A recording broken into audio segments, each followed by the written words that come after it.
오늘 주신 말씀 열왕기상 9장 1절로 9절까지 우리 함께 합독하시겠습니다. 열왕기상 9장 1절로 9절까지 말씀입니다. 우리 함께 합독합니다.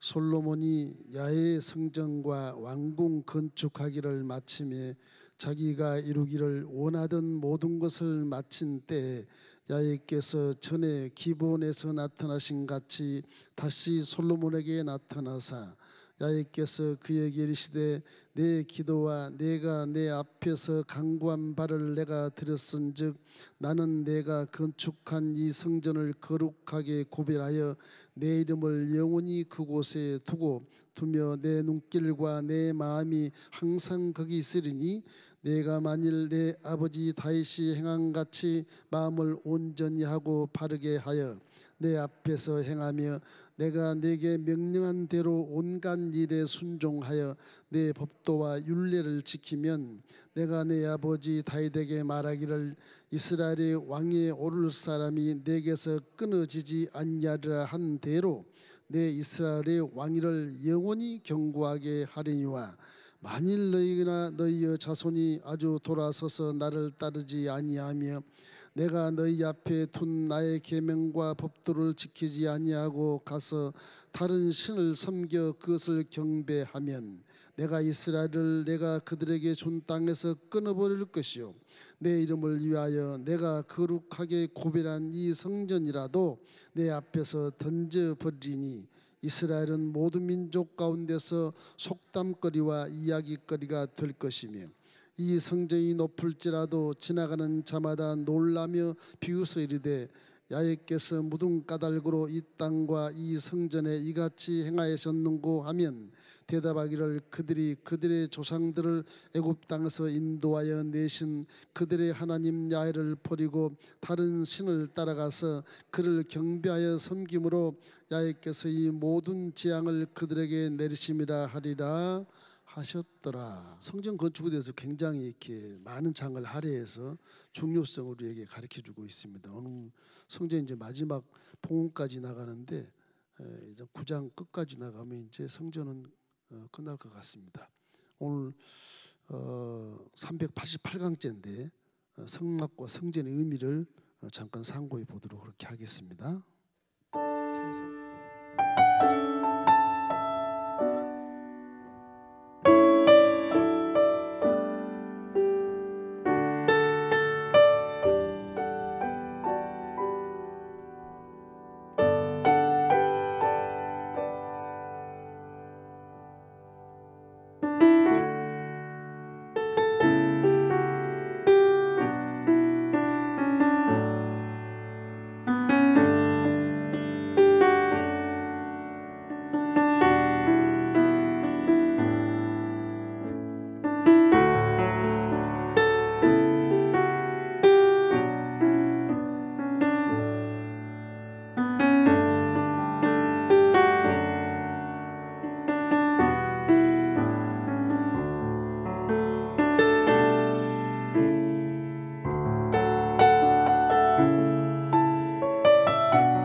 열왕기상 8장, 9장, 7장부터 쭉 이제 성전까지 계속 연결됩니다. 성전이 1장부터 한 9장까지는 통일 그 왕국 시대로서 솔로몬의 그 통치를 이렇게 말하고 후반부는 열왕들의 통치가 계속 이어 나와요. 그 다윗 왕조에 대한 그 정통성, 그 하나님이 함께 하셨다 그런 것을 이제 성서에서 기록해 놓는 것인데 이 성전 건축이라고 하는 것이 왜 필요한가 이 생각이 들어요. 왜냐하면 출애굽을 해서 하나님이 가나안 땅에 들어가게 하시고 또 성막 있으면 됐지 왜 성전 왜 짓나 이런 생각을 할 수 있지 않습니까? 근데 우리 성경은 다른 종교와 달리 무엇이 훌륭하냐 그러면요 이게 근거가 분명합니다. 근거가 반드시 있어요. 성경은 이 근거를 통해서 자격이 있습니다. 자격을 통해서 이제 방법과 조건이 있어요. 조건. 이게 있어서 명확하게 어떤 성취가 나타나요. 이룬다는 것이죠. 성경은 창세부터 근거가 있기 때문에 안 믿을 수가 없게 돼 있어요. 그래서 갑자기 자기고 뭐 따지지 말고 그냥 에이 복 받으라 이런 것이 아니고 근거가 있어서 이렇게 복을 받는 길이 이렇게 쫙 열리는 겁니다. 성전도 그냥 짓는 게 아니에요. 구약의 하나님이 내가 모세에게 시내산에서 40주 40야 있을 때 모세야 기록해라. 그래서 성막은 어떻게 짓고 그냥 지으면 될 텐데 모세야가 내려가서 깨끗하게 거룩하게 내가 지상에 임하겠다. 네가 한번 지어봐라. 그러면 좋겠는데 일일이 전부 이 하다 못해 그 번제단의 그 쇠꼬챙이까지 다 얘기를 다 하시는 거예요. 그 성막은 그냥 지어진 것이 아니고 하나님이 말씀하신 대로 짓는 거예요. 그 말씀대로 순종하면 뭐가 이루어져? 하나님이 거기에 임재하는 거예요. 그죠? 내 멋대로 지으면 하나님이 안 와. 그 말씀이 아니니까. 그런 것이 이제 근본적으로 있을 것이고, 성막을 짓는데 지금 웹에서 보면 이런 겁니다. 성막이 어떻게 생기냐 그러면요, 분필들이 전부 쪼가리만 있네요. 이건 성전인데 이 성전을 지을 때 성막은 이런 식입니다.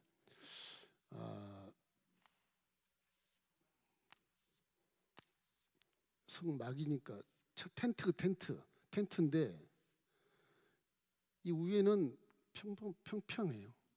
평평해요. 이렇게.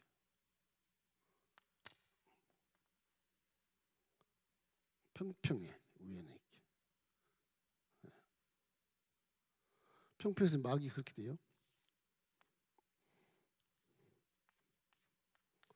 이 천막이 돼서 이게 줄이 이렇게 쭉쭉 끌어서 여러분 텐트 치는 것처럼 착착착 박아 놓습니다. 이렇게 땅에다가. 이쪽도 마찬가지. 그리고 이제 여기는 이제 기둥이 이렇게 4개가 있어요.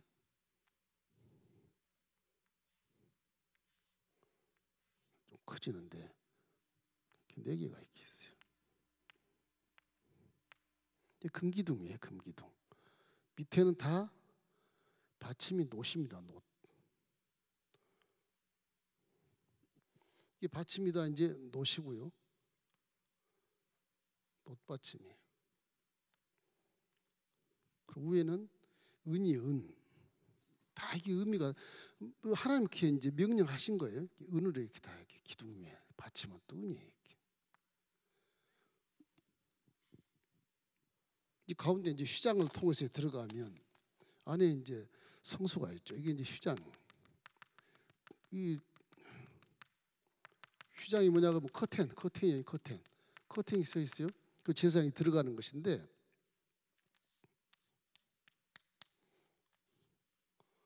이렇게 돼 있죠. 여기는 또 이제 마찬가지로 전부 놋받침이 이렇게 있어요.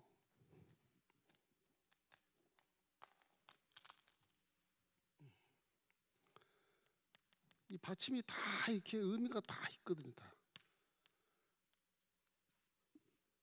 이래서 이제 여기에서 구름 기둥이 지성소에서 이렇게 당겨서 이렇게 하는.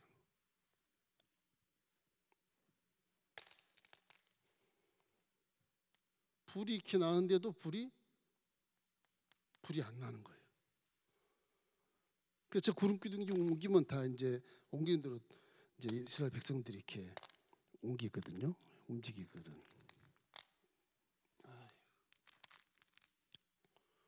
이 뒤에는 다 이제 이렇게 장막 옆으로 이렇게 해막이 쭉 있어요. 이렇게 해막이. 그래서 천막이 다 쳐 있어요. 이렇게.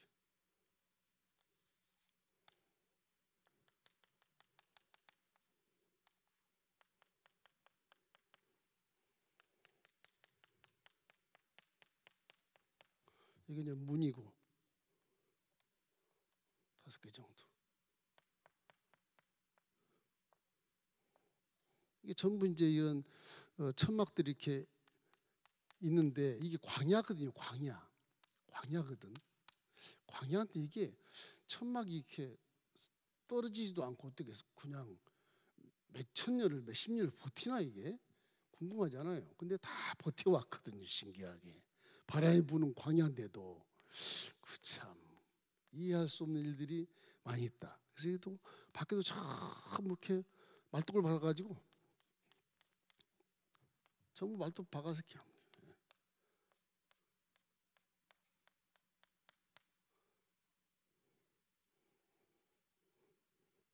이 앞에 이제 기둥이 여기도 기둥이 있어요.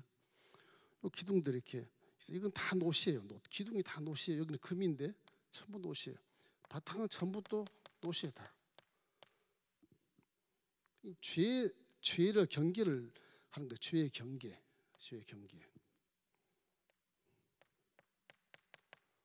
그래서 이 성막들에 가면 여기에 이제 물두멍이 이렇게 있고요. 물두멍이 있고 번제단이 이제 이쪽에 있어도 되고 이쪽 가운데 있어도 되는데 뭐 학자들마다 좀 다르지만 위치가 이렇게 해서 번제단이 이렇게 있고요.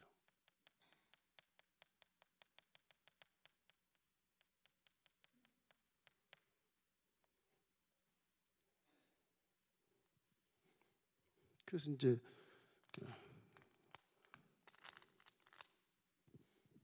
여기서 이제 그 재물들이 이렇게 타고 이렇게 아주 그냥 종일 이렇게 아주 피비린내 나는 그런 번제단이 되는 겁니다. 이게 하나님이 계신 곳이 피비린내가 막 나 이렇게. 이 성전을 솔로몬 성전을 지을 때 구약에 나타난 이 성막을 하나님이 이렇게 주셨는데 이 성막에 근거해서 성전을 짓는 거예요. 우리 교회도 그런 근거로 다 지은 겁니다. 둥그런 모양은 이제 초대교회에 와서 성령 충만 받은 뒤에 너무 많이 몰려오니까 이제 연설장 같이 이렇게 둥그렇게 하는 그런 것이 이제 유행이 됐는데 그런 내용은 다 성세에 다 맞게 이렇게 지어지는 거예요. 그 성전은 신학적으로 맞아떨어져야 돼요. 그래야 하나님이 기뻐하셔. 그 성경은 이렇게 근거 통해 딱 정확하게 성취가 돼요. 이 근거가 처음에 말씀한 예언도 되겠고 말씀한 태초의 말씀도 될 것이고 여러 가지로 이렇게 정리가 되어서 1.1도 틀리지 않고 지금까지 우리에게 벌써 3,500년 전 3,500년 전 말씀, 장세기, 출애굽기, 레위기, 신명기, 민수기예요. 모세가 써놓은 그것이 3,500년 말씀이 지금도 우리에게 그대로 와 있는 거 그대로. 그 교회가 그냥 막 생긴 게 아니고 저 암시를 통해서 구약의 조명을 통해서 교회가 이렇게 발전돼 나가는 게 그 성막 시대에서 성전 종교 시대로 이제 오는 것이죠. 그 다음에 교회 시대로 또 와요. 이 성전과 교회는 또 달라요. 또 다른 모양이 약간 모양은 변화되나 문명이 변화돼서 모양은 변화되나 내용은 똑같아요. 그렇게 지는 거예요. 여기 보면 이게 성전도 이렇게 평범하잖아요. 이게 백양목으로 석가래를 막 해서 짓거든요. 백양목으로 옥상처럼 지어요. 우리 교회도 그래도 옥상을 만든 거예요. 처음에 돈 적게 들고 이렇게 지붕으로 만듭시다. 그래서 돈이 한 2억 5천 원 적게 들어요. 지붕 만들면 이렇게 하면 덜 들어가요. 제가 거부했어요. 옥상 만들어라. 기둥이 하나도 없이 옥상 만들려니까 이게 뭐 엄청난 돈이 들어가는 거예요. 그래도 옥상 만듭시다. 성막 위가 평평한 것이기 때문에 그래요. 만약에 광야에서 바람이 내리 불면 이렇게 지으면 좀 든든할 거 아니겠어요? 네? 이거 어떻게 하시는지 모르겠어요. 여기도 4겹이요. 4겹. 처음에는 이 한 겹이 이렇게 그룹을 만들어서 이렇게 수놓은 그 이불 속이불 같이 딱 이렇게 한 다음에 그 다음에 염소 털로 만든 하얀 이거 이제 을을 얘기하는 것이거든요. 이 을을 하얀 걸 또 덮어요. 그 다음에 또 양의 빨간 피 가지고 이렇게 빨갛게 또 덮어요. 맨 마지막에 이게 해달의 가죽이에요. 해달의 가죽은 이런 거예요. 막 지저분한 거. 딱 이 색깔이 색깔. 자, 그래가지고 뭐 이게 무슨 노숙자들 자는 곳 같은 그런 식으로 보여요. 해달의 가죽이 아름답질 않아요. 질기고 좀 이렇게 밖에 있는 찬 공기가 안 들어올 정도, 그 정도는 의미가 부여되지만은 이제 하나님은 그런 뜻이 아니에요. 광야에서 비바람처럼 그냥 날아갑니다, 그냥. 근데 다 천막이 돼요. 하얀 이게 이렇게 목화 그 배거든요. 이게 그대로 있어요, 그대로. 40년을 그렇게 옮기면서 계속 쳐요. 그래도 안 떨어지고 그대로. 신기하잖아요. 백성들의 옷도 40년 동안 광야에서 한 벌, 신발도 하나 안 떨어져. 그렇게 될 수 있을까? 의심하지 마세요. 그렇게 하나님 하실 수 있어요. 하실 수 있어요. 그러니까 전능하시죠. 전능하신 것이죠.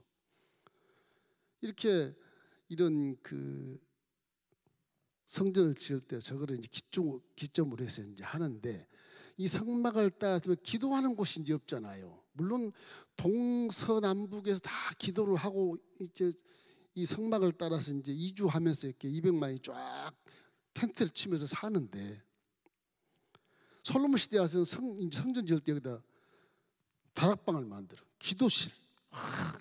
이런 게 다 기도실을 3층으로 만들어. 3층으로 이렇게 막 1층, 2, 3층으로 만들어요. 여기가 이제 지성소. 여기가요. 지성소. 여기는 법궤가 있죠. 지성소. 이게 제일 중요한 거예요. 이 성전의 핵심은 지성소예요. 여기 요게 지성소. 요게. 여기 성소에는 등대가 7대 등대가 있고 떡상이 있고 분향단이 있고 그게 나오죠. 이제 솔로몬 시대 이건 이제 기둥이에요. 보아스. 이 야긴. 그래서 하나님이 함께 하신다. 하나님의 능력이다. 이 속에 딱 올라가면 능력. 계단도 그래서 만든 거예요. 계단도.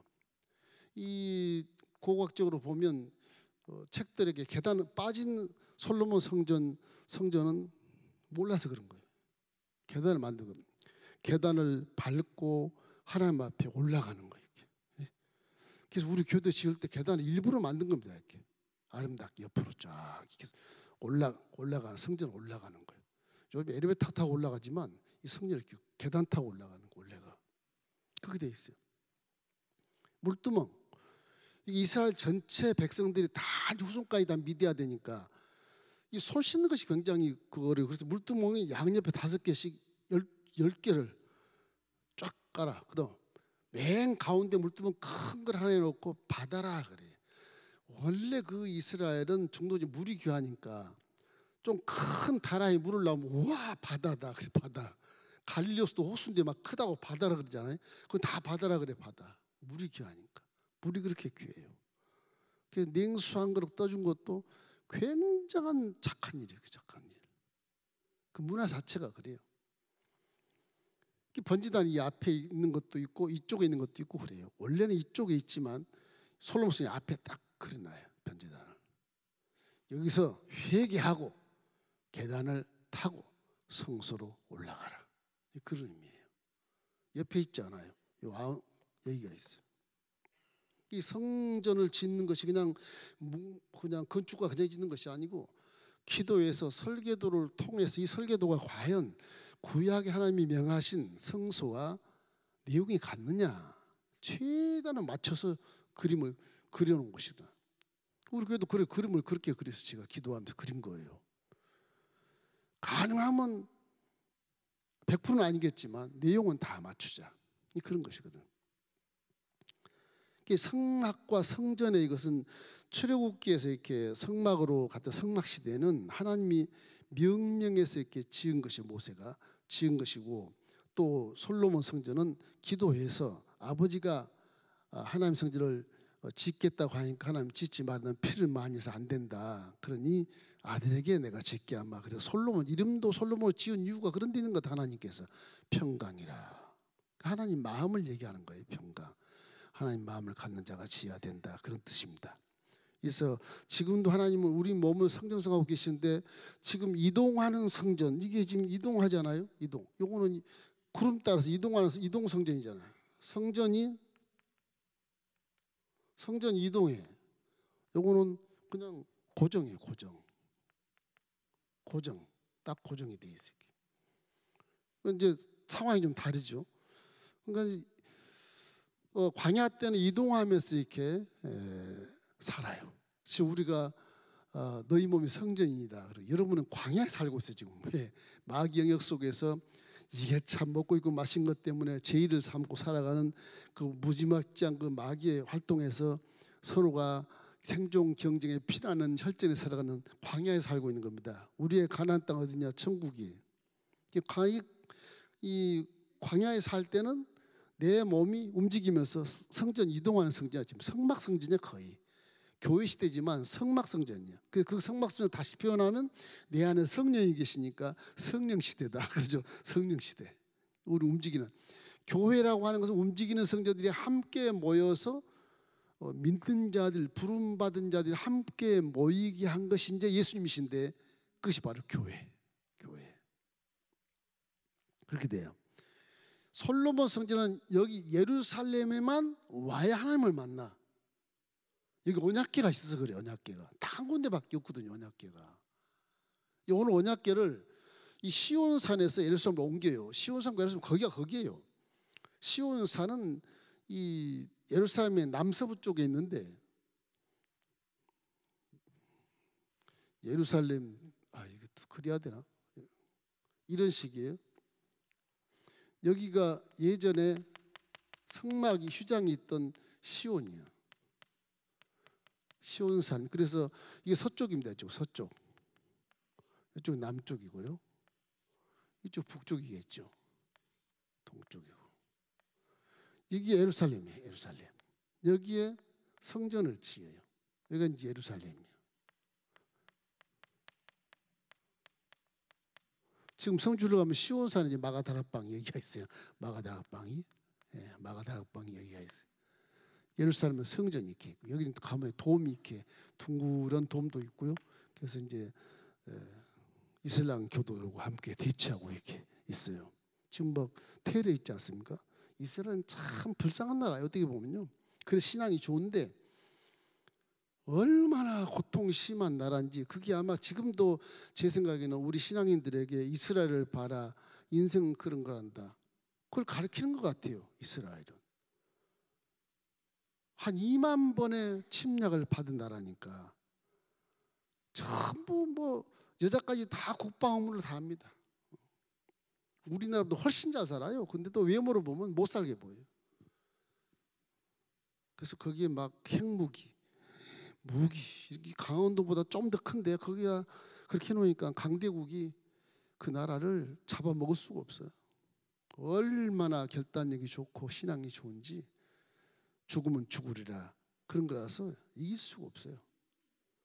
아프리카 북부에 그렇게 큰 이집트 애굽 옛날 애굽이 침공하는데 그 큰 나라 침공하는데도 다 그냥 쫓겨나가지고 자기 나라 땅 다 뺏기고 그래가지고 6일 만에 그냥 다 땅이 반이 날아가는 거야. 그래서 이제 휴전하자. 다시 안 싸도록 한다면 땅을 도로 주겠다고 땅 도로 줬어요. 뭐 허벌판 땅이지만 시나이 반도에 그런 이름 공부했던 바람광야 거기지만 다 줬지만은 그래서 중동 평화가 이루어졌는데 지금도 저렇게 이스라엘 조그만 나라 속에 자치정부라 그래서 블레셋의 원조들이 좀 암적인 좀 살고 있어요.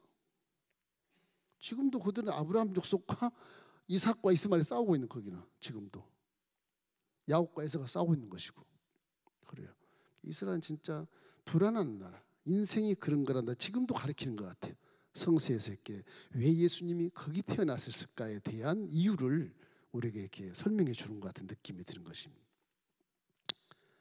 어떻든 간에 이제 가나안 땅에 들어와 하나님 은혜로 이제 문명국이 돼서 이렇게 성전을 이제 내 왕이 지금 백향목 궁에 있는데 하나님은 저렇게 휘장 가운데 있으니까 내가 미안하고 속옷을 못 견디겠다. 그래서 성전을 건축하려고 하는 거거든, 다윗이. 근데 아들에게 시키겠다. 그러니까 다윗이 죽기 전에 성전 재료를, 건축 재료를 전부 다 하나 남김없이 다 안반에 준비해놓고 하나님 품으로 돌아가거든요. 그래서 솔로몬은 쉽게 성전을 지어요. 쉽게. 그게 이제 출애굽 때 성막을 지었던 단지파 올리압이나 부살렐이라 그래서 유다지파 이런 그 재능을 가진 사람들이 있어요. 공교하게 조각도 하고 금을 칠하고 이런 사람들. 그런 사람들이 이 솔로몬 성전 지을 때도요, 세대가 몇 대 손인데도 단지파 올리압이, 그 올리압 후손들이 여기서 또 이걸 만들어요. 그 공교한 그런 재능을 가진 자들이 보통 사람과는 달라. 그림도 잘 그리고 조각도 잘하고 하나님의 이 어떤 성품을 잘 알아요. 성품을. 그래서 레인과 제사장들이 함께해서 공교한 자들은 특별히 레인 아니라도 뽑아서 성전을 짓게 만들어요. 하나님이 그렇게 명하시는 것이니까. 그래서 솔로몬 시대 와서도 그 단지파가 거기 끼어들어요. 신기하게 레인 지파. 유다 지파는 이해가 되지만 단지파는 이해가 안 되거든. 근데 그 재능을 주신 올리압의 그런 후손들을 딱 끌어당겨서 함께 이게 법궤를 만들고 떡상을 만들고 정금 등대를 만들고 그런 거 한단 말이에요. 신기할 정도로. 이제 성경은 이렇게 근거 없이 하는 게 별로 없어요. 꼭 근거를 가지고 이렇게 나타나요. 계시는 모세한테 계시를 줬지만 이쪽 솔로몬한테 이제 좀 계시를 준 거고, 성전은. 성막은 모세한테 계시했지만 그 헌금도 출애굽할 때 성막 지을 때는 어떤 백성들이 자원해서 막 드리니까 헌금 그만 가져라, 이제 다 됐다 막 막아버리잖아요. 그 성전이 중단될 만큼 그 광고에서 막은 거거든요. 자꾸 가져오니까. 이 솔로몬 성에 들을 때도 아주 즐겁게 헌신했다. 즐겁게. 히람이라고 하는 이 두로의 왕, 이 다윗이 얼마나 통일한 걸 잘 했는지. 다윗이 북쪽에 있는 지금은 레바논인데 거기에 두로와 그 나라 두로 왕이 있어요. 히람이라고. 그 사람이 다윗을 너무너무 사랑해. 우리 다윗은 남자인데도 요나단도 사랑하고 그 사람도 사랑한다고 성경에 뭐 나오는데, 그 왕이 사랑하니까 다윗 왕이 아들을 그렇게 좋아하는 것도 히람이. 네가 성전 지은다면 내가 다 주마 가지고 막 뗏목 해가지고 막 백양목 다 들어오고. 다음 장에 가면 저 밑에 이제 남쪽에 가면 시바 여왕이라고, 지금 얘기하면 예멘 저기 사우디아라비아 밑에 조그만 나라인데 그 예멘에 그런 거 세공업자들이 많거든. 보석이 많이 나와요. 그 사람들은 또 배로 가가지고서 에스용게벨이라고 해서 지금은 엘라시라고 돼 있는데 그 홍해 항구에 딱 들어와서 예루살렘도 그 보석과 대리석 막 이런 거 막 옮겨가지고서 성전을 건축하거든요. 기가 막혀요. 아주 기가 막혀. 이 역사를 보면 그냥 쉽게 지은 것 같은데 다 예정돼 가지고 그 근거가 다 있어요. 그 성전이 반영구적으로 이렇게 아름답게 보이는 이것은 사실은 성막의 성전이 더 성전답습니다. 움직이는 성전이니까. 솔로몬 성전 딱 그 가운데 딱 그냥 박혀있어. 그래서 아프리카로 피난 가건 사우디아라비아로 피난 간 사람이 전부 절기만 되면 유월절 모여, 오순절 모여, 장막절 모여, 수장절 모여 이렇게 해요. 이게 다 와야 돼. 여기에 막 인산인해로 한 200만씩 온다 그래서 명절에 3번 절기 명절에 3절기가 있거든요. 이스라엘이 지금도 답사온 분들이 꽤 있어요. 지금 신학시대인데도 불구하고 유대교를 많이 믿으니까 그쪽은 유대교는 아직도 예수님을 안 믿는 분들이거든요. 성전 가면 하나님이 여기 계시다. 언약궤 때문에 그래요. 언약궤. 지금은 우리 언약궤가 어디가 있어요? 성경이 여기 있잖아.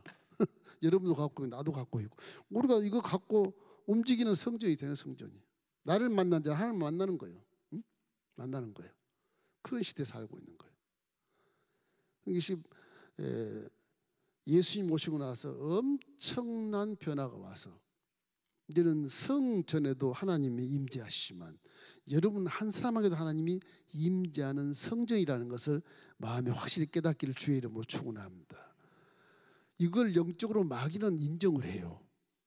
사람은 물질 세계는 사람의 인정이 안 보이게 인정을 못하지만 마귀는 와 그래요.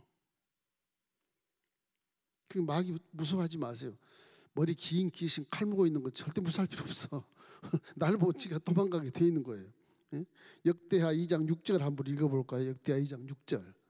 너가 능히 하나님을 위하여 성전을 건축하리요 하늘과 하늘들의 하늘이라도 주를 용납하지 못하겠거든 내가 누구에게 어찌 능히 그를 위하여 성전을 건축하리요 그 앞에 분향하려 될 따름이니라.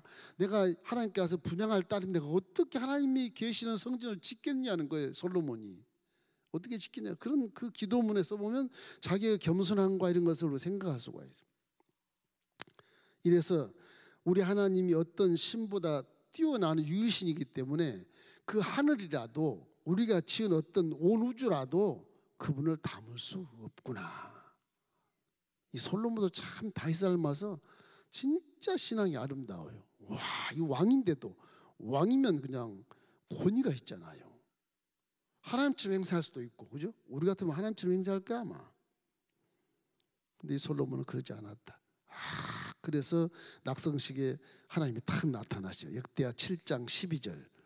자, 밤에 야훼께서 솔로몬에게 나타나사 그에게 이르시되 내가 이미 내 기도를 듣고 이곳을 택하여 내게 제사하는 성전을 삼았으니. 이제 솔로몬 성전에 솔로몬 마음이 워낙 하나님 보시기에 합당해서 내가 여기 임하마. 여기 임했었는데 내가 움직이지 않고 그냥 여기 임하마. 그래서 이스라엘이 저렇게 세계 지구촌에서 가장 으뜸가는 지역이다. 그렇게 왜 하나님 계신 언약궤가 거기 있으니까. 언약궤를 여기 시온산에 이게 다윗성인데 이게 다윗성. 시온산이 다윗성입니다. 얘기 안 했네. 다윗성 예루살렘이 아니에요. 시온산. 다윗성에서 이 회막에 있는 하나님을 옮기는 거예요. 이렇게 옮긴 거예요. 그 솔로몬이 옮긴 거예요. 이걸 여긴 예루살렘이니까 솔로몬이 옮긴 거예요. 여기에 이제 성전이 지어진 거 성전. 거룩한 전이다. 그래서 하나님 계시다. 그 옮기는 거예요. 옮겨서 이제 오늘 이제 언약궤를 옮기는 언약궤를. 자, 언약궤는 무엇이냐? 언약궤가 성전 핵심은 언약궤입니다.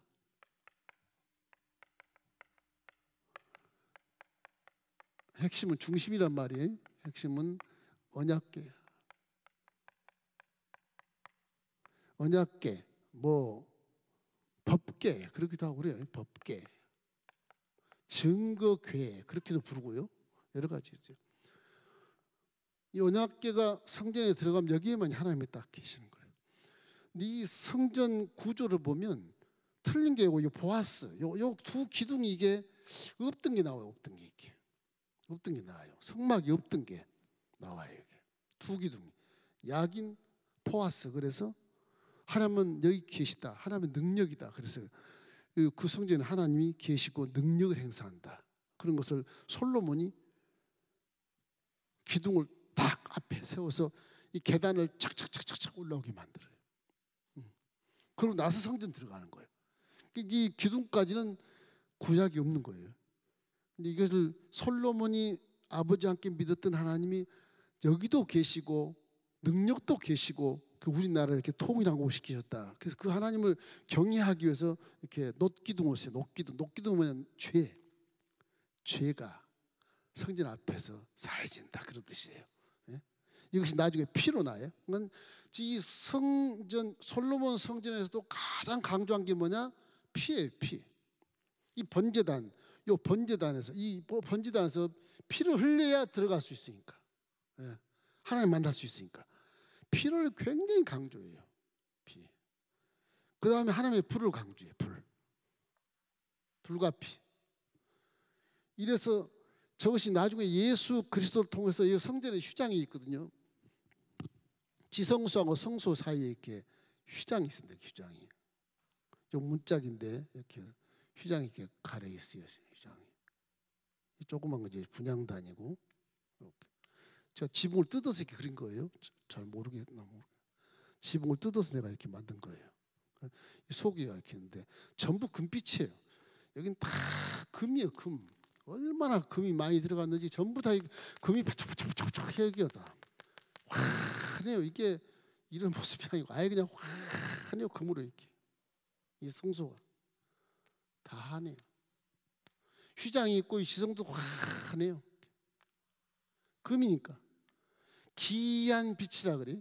기이한 베드로가 말한 거 보면 기이한 빛. 그래서 이 큰 빛이 빛나. 이 성전 지을 때 돈이 얼마나 많이 들었겠어요. 계산하는 건 좀 그렇지만 계산하는 것도 있더라고. 있는데 그거 알 필요도 없어요. 얼마나 뭐 상상할 수 없는 그런 몇 조의 돈이 들어가니까 알 필요 없어요. 이러면 휘황찬란한 거예요. 이래서 죄를 씻고 딱 들어가면 이제 은혜가 되는 거예요. 성령이 딱 먼저 보여요. 불이 제일 밝은 곳이 왼쪽에 있어요. 7대 촛대가 거기서 불이 쫙 비춰가면 그게 먼저 눈에 딱 띈 다음에 그 다음에 뭐가 보냐면 지성소 앞에 기도문이 딱 보여. 기도도 다 이 아카시아 나무로 해가지고서 금을 막 힘해놨으니까 그냥 보여. 빛나니까 쫙 비쳐요. 그 옆에 보면 떡상이 또 비치고 떡이 김이 모락모락 나고 떡은 금이 아니지만 떡상은 다 금이에요. 금으로 입혀가지고 벽이 또 다 금의 벽이다. 그러니까 신기한 빛이에요. 신기한. 보통 빛이 아니고 신기한 빛. 금이 사방에서 막 비추면 신기한 빛이 돼요. 신기한 빛.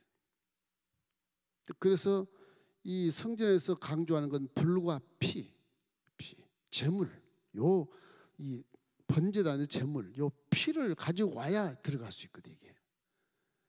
그래서 구약에는 죄를 통해서 대신 용서해 주는 것이 제물인데 이제는 예수님은 사람의 피로, 사람의 피, 의로운 사람의 피, 그것이 죄를 씻을 수 있으니까 단번에 한 번에 그냥 죄를 품하고 죽어버리는 거예요. 미래 죄까지.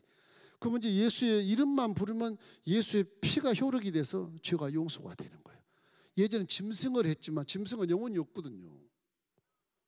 영혼이 있는 의로운 자의 피가 우리를 대해 대신 죽으시니까 모든 영혼이 다 죄가 사함되는 거예요. 네.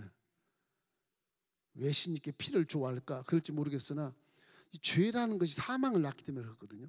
죄가 장성한 즉 사망을 낳느니라. 그 죄가 어디서 오는데? 욕심이 온다. 그 욕심을 버리셔야 돼. 욕심 잉태한 즉 죄를 낳고 죄가 장성하면 사망이 이른다. 그런 논리입니다. 그래서 성전이라고 하는 것은 반드시 제물이 딱 돼요. 여러분이 교회 이런 성전 올 때도 제물이 반드시 있어야 돼. 내 제물이. 그러니까 들어오셔야 정상으로 계단을 타고 올라올 수 있는 거라고. 사실 저 밖에 드리고 오는 거예요. 문명이 발달하다 보니까 뭐 교회도 많이 뭐 사람들이 많이 뭐 쓰리꾼도 오고 막 별사람이 다 오지 않습니까? 시험 당하기도 하고 막 마귀가 역사해가지고 또 시험을 주기도 하고 오다가 사고 나기도 하고 가다가 사고 나기도 하고 별의별 일들이 많이 생기는 거거든요. 원래 성전 밖에서 제물을 드리고 오는 겁니다. 원래. 그러니까 초대교회 시나고게라고 해서 이렇게 유대인들이 한 70명쯤 모이는 이 한 칸 정도 집을 이렇게 지어. 그게 교회 모양 같이 보이는데 시나고게. 이건 이렇게 해요. 기둥이 쫙 차 있게 요거 닮아서 기둥을 이렇게 만들어요. 계단이 한 서너 개 있어요. 들어가면 한 70명 정도 이렇게 앉는 의자가 이렇게 있어요. 한 두 줄로 이렇게. 시나고게.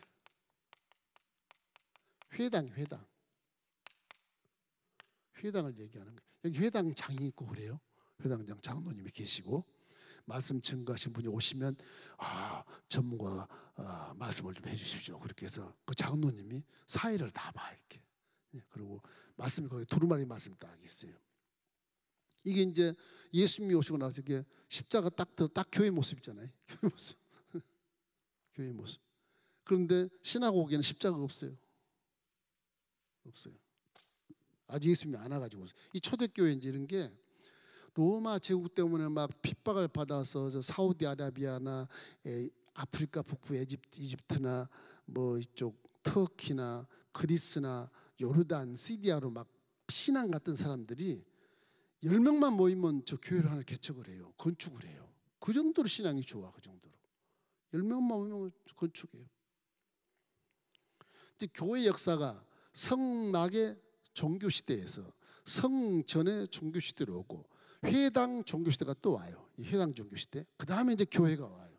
그 다음에 이제 교회라고 하는 이 교회 종교 시대가 오는 거예요. 교회가. 이 역사가 쭉 나오는데 이것이 근거 없는 게 아니고 다 그 근거가 맞아떨어져서 교회가 이루어지기 때문에 우리 교회도 다락방에 여기는 3층이지만 그래도 우리 교회도 기도 다락방 12개가 있고 10명 한 다락방이 한 서너 개 있고 그렇습니다. 그 하나님의 성전에서 기도를 해야 되니까 지금 우리는 여기 기도하는 번제단이 없잖아요. 번제단. 그래서 성전에서는 이제 번제단이 있지만 이거 왜 그러냐면 이게 금이 많지 않습니까? 금이 사학자가 얘기한 얘기예요. 성수익인 거 모르겠지만 번제단 제물을 드리고 있는데 이 안에 금이 엄청나다고 이게 전쟁만 나면 성전을 부시려고 그래요. 금 때문에. 느부갓네살도 바벨론 신바벨론 있을 때 느부갓네살도 이스라엘 여성 공격해 가지고 금잔 다 가지고 가잖아. 금 100개 가지고 막 다 가지고 가요. 100개 가지고. 그래서 이 제1성전이 다 파괴돼요. 바벨론 때문에. 그래 한 60년쯤 가까이 됐을 때 스룹바벨이 와가지고서 또 성전을 또 건축을 해요. 조그맣게 그냥 재건을 해요. 그래도 하나님 여기 계시다. 그 아수르와 함께 바벨론 제국이 막 강성하기 바로 직전인데 그냥 또 한 번 수탈되고 다 무너져 버리잖아요. 그 로마 제국이 이제 한참 뒤에 이제 로마 제국이 이제 발전돼 가지고 전 세계를 막 지배를 하니까 지배받은 나라들에 대한 것을 관리하려니까 정치를 잘한 놈을 관리해야 되지 않겠습니까? 그래서 헤롯이 저 사해 남방에 있던 시골촌 놈이 대왕이 된 거예요. 왜? 로마 제국의 관료들과 친해가지고서 그걸 정말 옛날에 쌍놈 양반 되듯이 유대인이 아닌데 유대인처럼 행세하는 거예요. 내 유대인이 하나도 분봉왕이 딱 돼 있는 거예요. 그래서 안 믿으려고 자꾸 그러고 반항을 하니까 내가 성전을 지어줄게. 그래서 헤롯 대왕이 성전을 기가 막히게 지어요. 크고도 아주 아름답게 지은 게 지금 성전이었어. 지금 벽만 남아있지만 그 성전이 지어놨는데 로마 그 디토스 장군이 그걸 다 예루살렘 점령하면서 돌 위에 돌 하나 남지 않고 다 예수님 말씀대로 그대로 그 성취가 돼요. 돌 위에 돌 하나 남지 않는 폐허가 돼버린 거예요. 지금 남는 게 서부에 있는 벽 하나 딱 한 몇 평이 될까? 한 200평? 그 정도 남았어요. 벽이 한 200평쯤 되나? 그 정도 남아있어요. 그 벽을 만지고 기도를 해. 지금도 원통스럽고 한통스럽게. 이슬람은 그 옆에다가 금돔을 딱 싸가지고 어마어마한 교회를 지어서 거기서 자기들끼리 알라를 믿고 있는데 이슬람은 그래요. 예루살렘에 반쪽에는 알라를 믿고 반쪽에는 유대교고 그래요. 지금도 그래요. 그러니까 지금도 이스라엘의 그 나라는 인생이 무엇이냐, 신을 잘 찾아라. 다 지금도 가르쳐줘요. 그 나중에 수천 년 지나면 그 성경이 될지도 모르겠어. 네? 그 될지도 모르겠어. 성경 변하지 않지만 지금 현시 살아가는 것이 이 문명 시대에 하나님 어디 계시냐? 그거 딱 보면 인생은 이렇게 불안한 존재고 절망의 존재고 전쟁하는 존재고 인생 그런 거다. 거기 하나님 계시다. 그런 식으로 나올 것 같아 복음이. 뭐 이단도 나올 수 있겠지만 이래서 이 성전 구조물들이 모두 다 기독교는 타종교에 없는 모습입니다. 언약궤도 타종교는 없고요. 뭐 이런 7가지의 등대도 타종교는 없어. 그런 거. 기도 분향단이 있을 수 있어요. 기도하는 곳은 있을 수 있는데 떡상이나 정금 등대 7가의 등대나 언약궤 이런 건 전혀 상상을 초월한 것들이에요. 하나님 명령한 것들이 이 성막 종교도 계속 있었으니까. 그래서 성경은 이런 구조 모든 것도 다 근거가 있다. 그래서 사실은 모세가 성막에 들어가서 하나님과 대면하는 건요, 예배는 그랬어요. 대면 예배를 드리는 겁니다. 사실은 얼굴 가리고 수건 가리고 모세가 그랬잖아요. 모세가 하나님만 만나고 뭐 얼굴이 화가 나와서 뭐 광이 나니까 사람들이 이렇게 가리고 햇빛처럼 가리고 본단 말이에요. 모세를 이렇게 수건을 뒤집어 쓰고 나와요. 모세가 하나님이 보면 그렇게 은혜가 넘치나 봐. 그래서 하나님과는 마스크 쓰지 말고 대면 예배를 드려야 되겠는데 지금 마스크를 다 쓰고 있는데 대면 예배를 드려야 은혜가 되는 거예요. 그 가정에서 드리는 것보다 성전에 오셔서 들으십시오. 우리 교회 얼마나 널찍널찍하게 좋아요. 뚝뚝 뛰어 있어도 다 오셔도 다 안 차. 마당까지 다 의자 갖다 놓으면 다 교회에서 예배 드릴 수 있어요. 그 방에 치면 다 그거에서 할 수 있으니까 오신 게 좋습니다. 예. 기회만 되면 오십시오. 이런데 요 성전 지은 것도 얼마나 그 귀하냐 그러면요, 그냥 짓는 게 아닌 게 이 성전을 언제 짓냐? 속죄절기예요.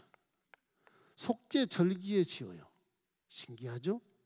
이 솔로몬 성전 여기 성경에 보면 속죄절기에 지었다고 돼요. 속죄절기 8장인가 8장에 보면 2절에 보면 이런 게 있어요. 이스라엘 모든 사람이 다 에다님 월 곧 7째 달 절기에 솔로몬 왕에게 모이고 그랬거든요. 에다임 월, 그 7월이에요. 7월. 그 유대 달력으로 7월. 우리나라 보면 9월부터 10월 사이에. 9월 10월 사이. 제가 은혜 받은 게 뭔지 아세요?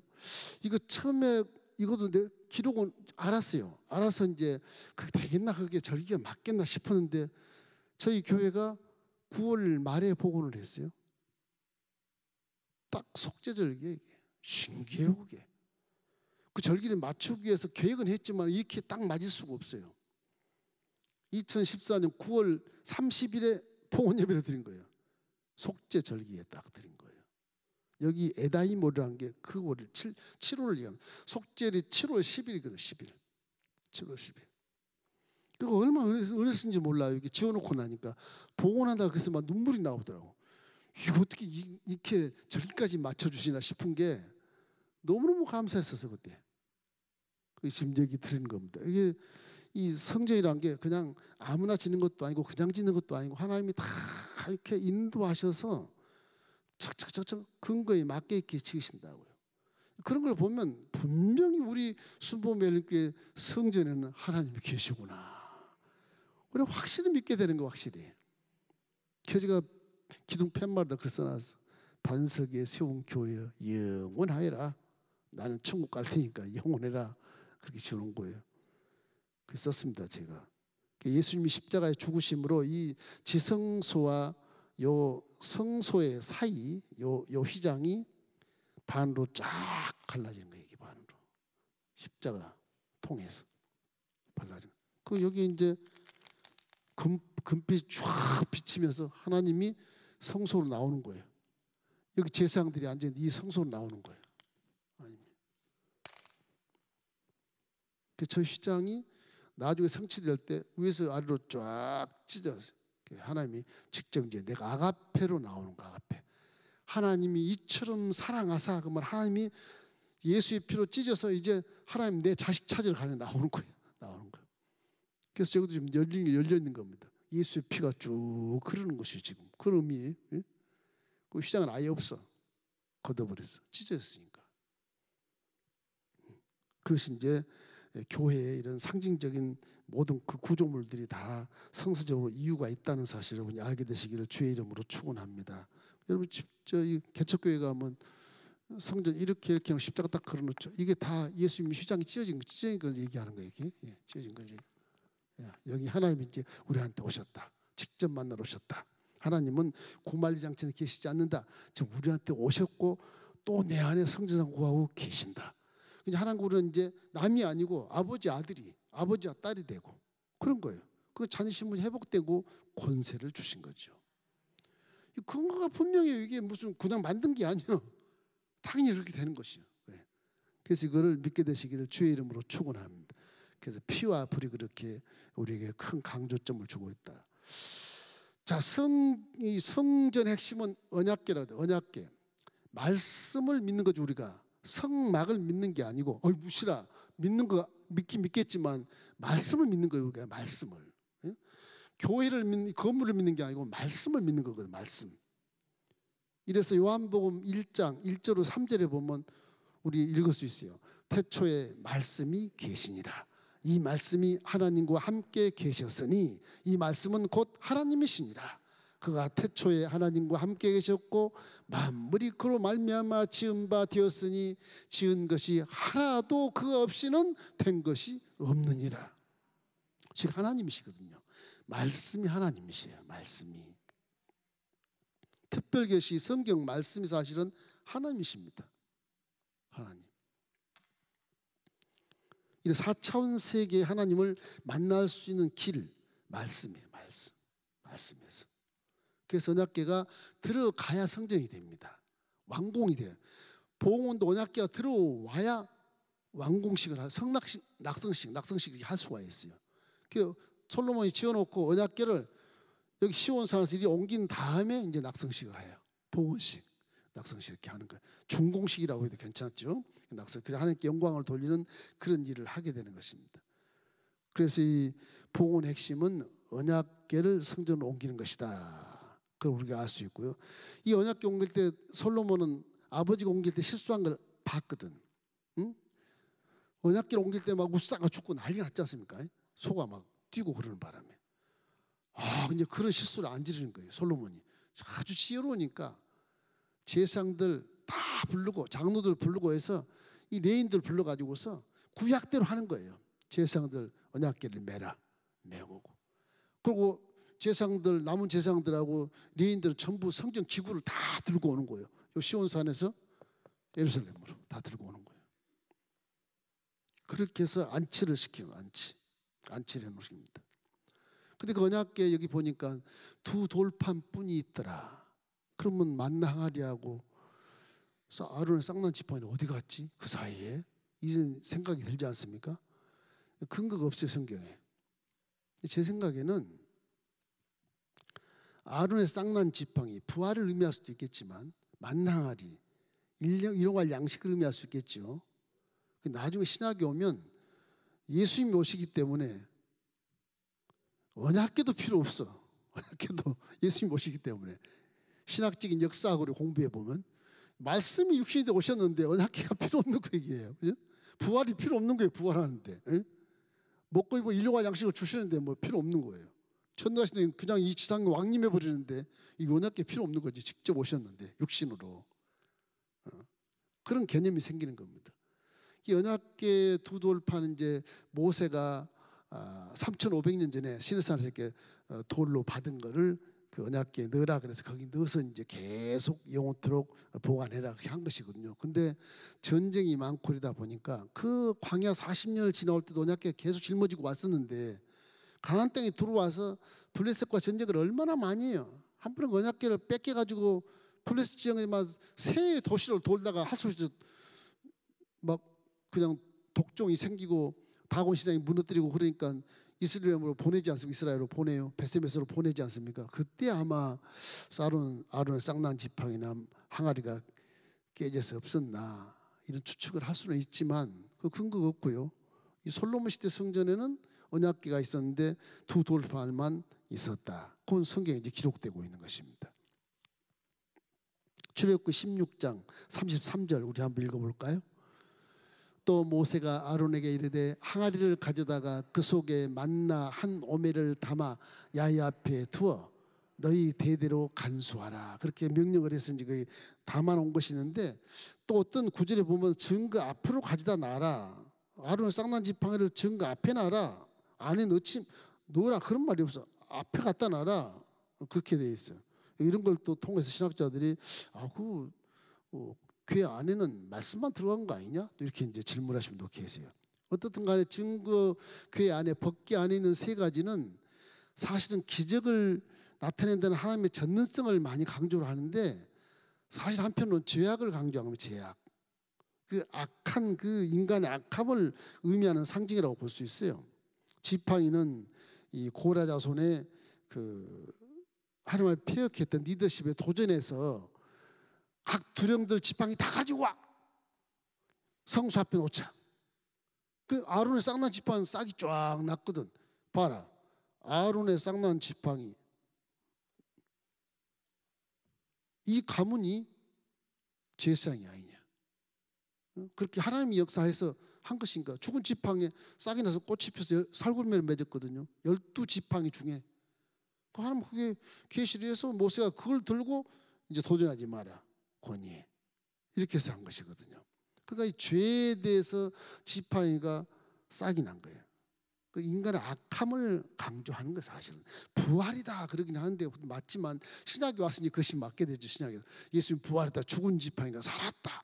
막대기만 두모단 나를 써 꽃이 피게 하시고 열매를 맺게 하시면 감사합니다. 이런 것도 다 신약까지 왔을 때 이제 그 설명이 되는데 사실은 원조는 악함, 도전한 것, 교만한 것, 요것 때문에 지팡이가 이게 되도록 간수해라 그런 거예요. 이 지팡이를 보고 교만하지 말아라. 도전하지 마 그런 겁니다. 하나님 질서에 도전하지 말아라. 그런 걸 말씀해 주는 거죠.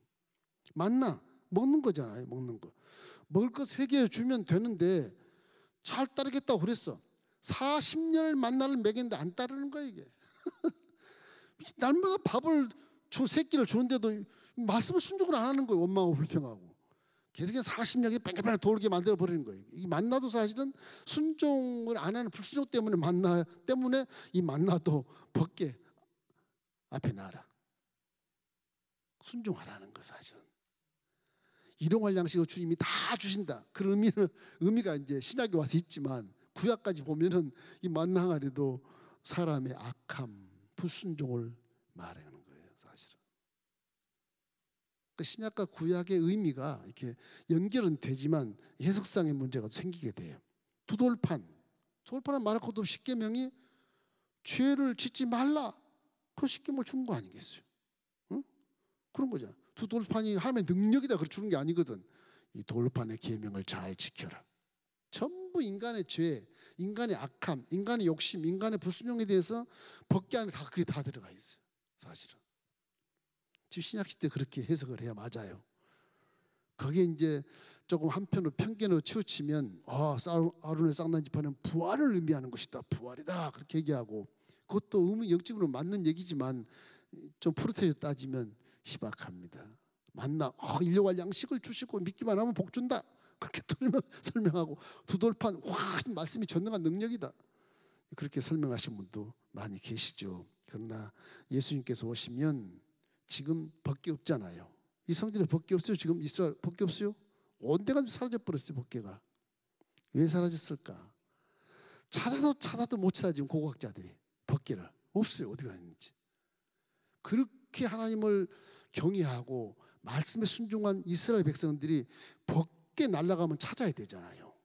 관심이 엄청나거든. 그게 예루살렘 성에 법궤가 딱 있으면 예루살렘 이게 지켜지는 것이거든. 그 정도로 중요성을 가진 핵심적인 그런 하나님의 모습인데 그걸 없어졌다는 게 말이 돼요? 스스로 없어지는 거예요. 왜 그랬을까? 예수가 내려온다 이제. 예수가 내려온다. 그래서 지금 예수님 내라도 이분이 메시아인지도 모르고 앉아 있어요. 유대교는. 우리 전도에서 한 13% 정도가 지금 기독교가 돼 있는데 이스라엘도 13%그 정도. 예수가 메시아입니다. 그 정도 알고 있어요. 나머지는 뭐 87%는 지금도 유대교예요. 유대교. 안 그러면 이슬람교. 그래서 이스라엘까지 전도해야 마지막 때가 온다 그런 사람도 있어요. 그런 사람도 있는데 사실인지는 모르겠으나 하여튼 미전도 종족이 다 복음을 들을 때는 오겠죠. 이스라엘뿐만 아니라. 자, 이 관계에서 솔로몬이 그 기도하는 모습을 생각하면 솔로몬의 기도를 생각하세요. 솔로몬의 기도는 성전은 기도하는 집이라는 것을 얘기하는 겁니다. 그냥 와서 뭐 찬양하고 뚱땅뚱땅 말씀 듣고 그냥 뭐 놀도 간다. 뭐 성도의 교제가 있고 봉사헌신 뭐 이런 게 있다는데 그보다 여기는 기도하는 곳이 기도하는 곳. 그래서 예수님이 성전 청결할 때 회초를 들고 비둘기 파는 자, 환전한 자 뭐 다 쫓아내잖아요. 제사장까지 막 그냥 후드를 펴잖아요. 왜 착복하느냐 그래가지고 이 집은 내 아버지 집은 기도한 집이라 막 그러잖아요. 기도하는 곳이에요. 솔로몬 기도가 얼마나 감성적인지 몰라요. 솔로몬이 성전을 옮긴 후에 하나님 영광이 가득했을 때, 야, 여기가 하나님이 계신 곳이구나. 그래서 막 감사기도가 넘치게 돼요. 솔로몬 두 가지 기도를 합니다. 예전 내 아버지 다윗에게 약속하신 것을 지켜주십시오. 그런 기도를 해요. 솔로몬이 참 어린아이 같이 기도해요. 지혜롭게 하는 것인지 이제 청년 장년이 되고 이제 왕이 됐는데도 아버지를 자꾸 존중하는 거예요. 아버지를. 효가 지극한 자예요. 서자인데도 진짜 솔로몬은 이 천륜을 어기질 않아요. 이렇게. 아버지를 그렇게 내세워요. 우리 아버지, 내 아버지 하나님, 막 내세우는 거예요. 왕상 8장 오늘 8장 25절을 한번 읽어보십시다. 이스라엘의 하나님 야훼여 주께서 주의 종 내 아버지 다윗에게 말씀하시기를 내 자손이 자기 길을 삼가서 내가 내 앞에서 행한 것 같이 내 앞에서 행하기만 하면 내게서 나서 이스라엘의 왕위에 앉을 사람이 내 앞에서 끊어지지 아니하리라 하셨사오니 이제 다윗을 위하여 그 하신 말씀을 지키시옵소서. 하나님께 지켜달라고 그래요. 아버지께 말하면서 그대로 지키셔야 됩니다. 언약이니까 지키셔야 됩니다. 이렇게 말하는 거예요. 그 왕인 아이가, 왕인 어른이 하나님 딱 봤을 때, 아, 너는 다 성장해서 온몸이 다 기능을 회복하고 어른인데도 불구하고 아이처럼 나를 잘 섬기는구나. 솔로몬에게 복을 부어주는 거예요. 복을. 그래서 어린아이 같이 섬기라 하는 것도 예수님이 하신 말씀이잖아요. 우리가 정신 연령이 이제 높아져서 이게 어른이 됐는데 예수님은 어린아이 같은 믿음을 자꾸 강조를 해요. 어린아이는 계산하지 않지 않냐? 단순하지 않냐? 아버지, 할아버지, 내가 뭐 하나님도 모르고 막 달라져서 끌어안지 않냐? 이런 것 순수성. 사람들이 세상 살면서 나이가 뭐 순수성이 사라지잖아요. 계산하고 막 눈치 보고 경계하고 따지고 이런 거 신앙에는 필요 없다는 거예요. 계산하지 말고 순수한 마음으로 솔로몬처럼 어린아이 마음으로 그냥 내 가슴에 팍 달려 들으라는 겁니다. 그거를 믿음으로 생각하는 거예요.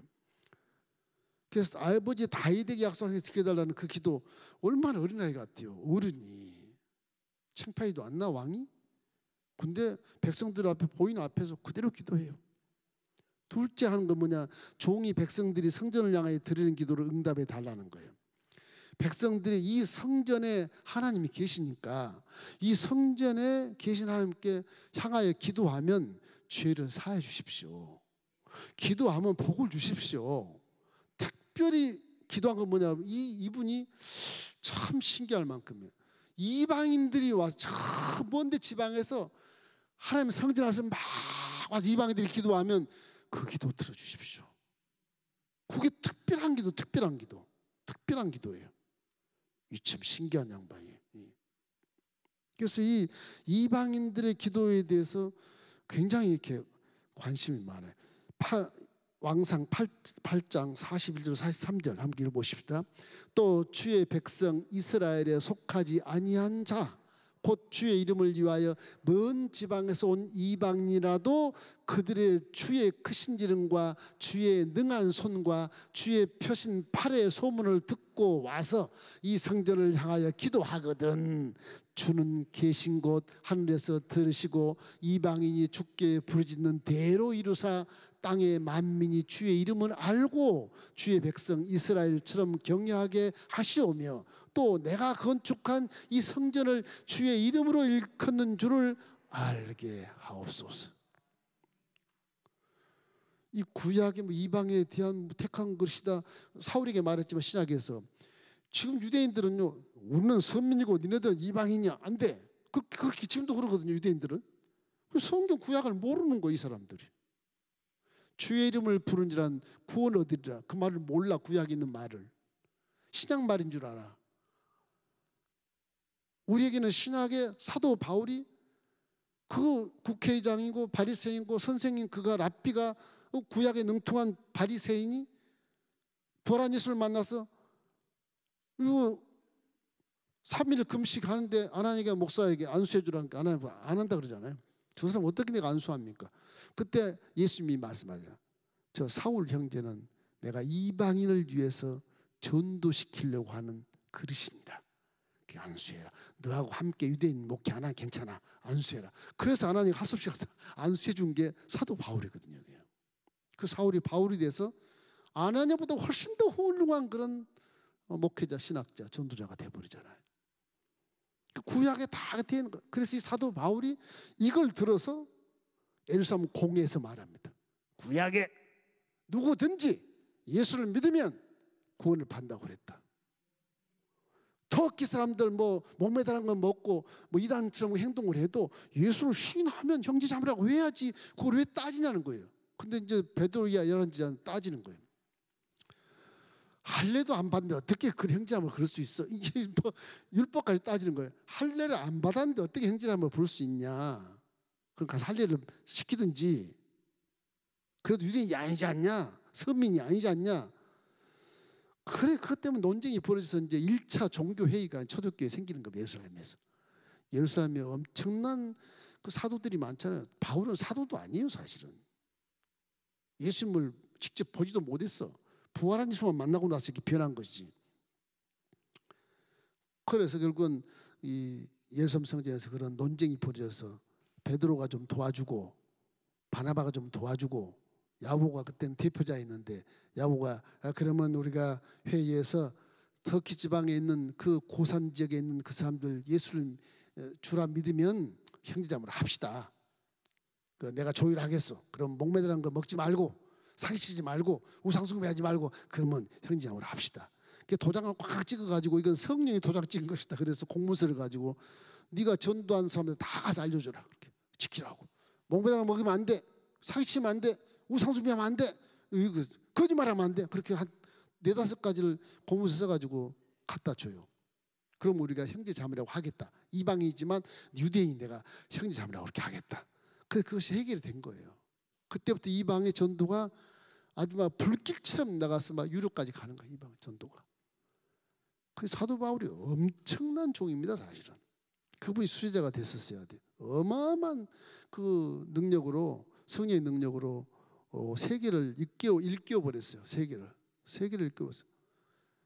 베드로의 연자는 이 유대인들만 딱 유대인 예루살렘 공간에 거기서만 이렇게 했지 밖으로 안 나와요. 나중에 베드로가 이제 사도 바울과 함께 로마까지 가서도 함께 했지만 공의 집회를 하고 그랬지만은 이 유대인들은 굉장한 선민의식이 있거든요. 한국 사람 믿으면 안 돼. 안 와버려요. 전도 안 해요.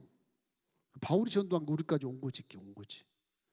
바울에게 감사하기를 주의 이름으로 축원합니다. 그 기도가 참 어떻게 해야 돼? 이런 훌륭한 기도를 우리가 좀 배워야 되거든요. 내 개인적인 기도보다 성전 오면 하나님의 영광을 드리는 기도가 훨씬 더 은혜 받고요, 훨씬 더 응답이 빠릅니다. 어떻게 보면 예의를 갖추기 때문에 그래. 우리 권사님들 수요일날 기도하라고 대표도 이제 안 하는데 강론하니까 기도를 안 하는데 그 전에 대표기도 하시라 그러면 한 달 내내 고민한대요. 어떻게 대표기도를 해야 되나.